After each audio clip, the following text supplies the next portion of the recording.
आज तुम्हाला मी एकदम सिक्रेट झाड दाखवणार आहे, जे की तुमच्या गावात आहे पण तुम्ही ओळखत नाही.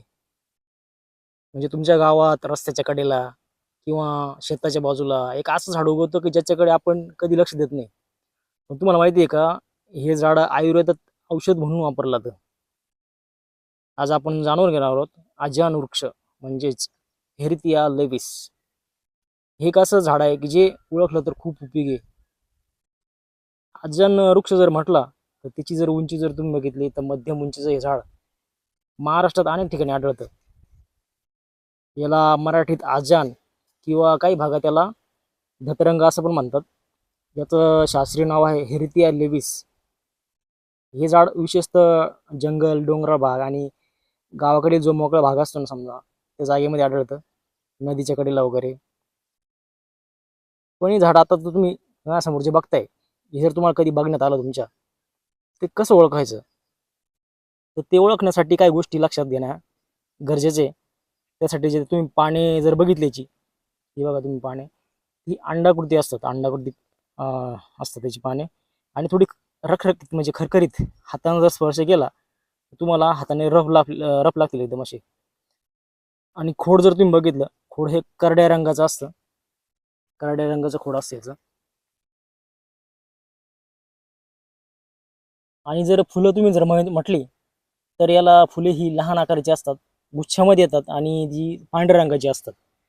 आणि जी जर तुम्ही फळं जर बघितलं, सुरुवातीला हिरव्या कलरची येतात, म्हणजे छोटी छोटी असतात हिरव्या कलरची. त्याच्यानंतर जेव्हा पिकतात ती पिवळी, नंतर नारंगी कलरची होऊन नंतर काळी पडतात.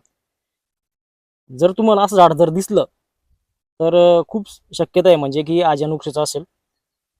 आता सर्वात महत्त्वाचा भाग म्हणजे की याचे औषधी फायदे काय. आज्यान वृक्षाची पाने जर वाटून तुम्ही जखमेवर लावली, म्हणजे त्याचा जर लेप वगैरे केला, तर ती जखम लवकर भरून निघते. समजा काही सूज वगैरे आली असेल, वेदना होत असतील, तर त्याचा सुद्धा म्हणजे यूज तुम्ही करू शकता लेपाचा वगैरे, ते सूज कमी करण्यासाठी वगैरे. पोटाचे काही विकार आहे समजा, ते कमी करण्यासाठी या झाडाची साल आहे, ही साल जर काढून तुम्ही घेतली तर जे पोटाचे काही विकार आहे ते कमी होण्यासाठी मदत होते. दातांच्या ज्या समस्या आहे, समजा हिरड्या दुखत असतील, दात दुखत असतील, तर त्यामध्ये सुद्धा या झाडाची साल चावल्याने खूप फरक पडतो.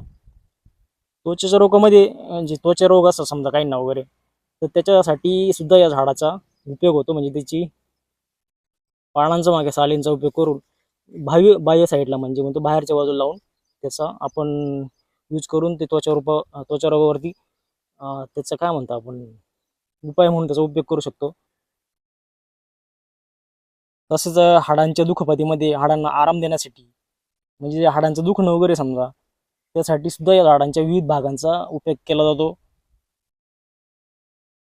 फक्त औषधीच नाहीत तर आज्यान वृक्षाचे इतरही उपयोग आहेत. याची फळे आणि साल दुष्काळी काळामध्ये अन्न म्हणून वापरली जायची.